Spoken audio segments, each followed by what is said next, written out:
কত হইব মাপ কেমন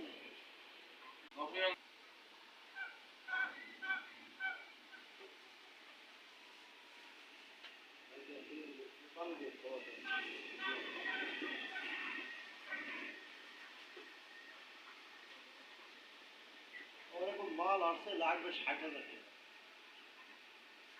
টাকা পাওয়া লাগবে জ্বালা বেরিয়েছে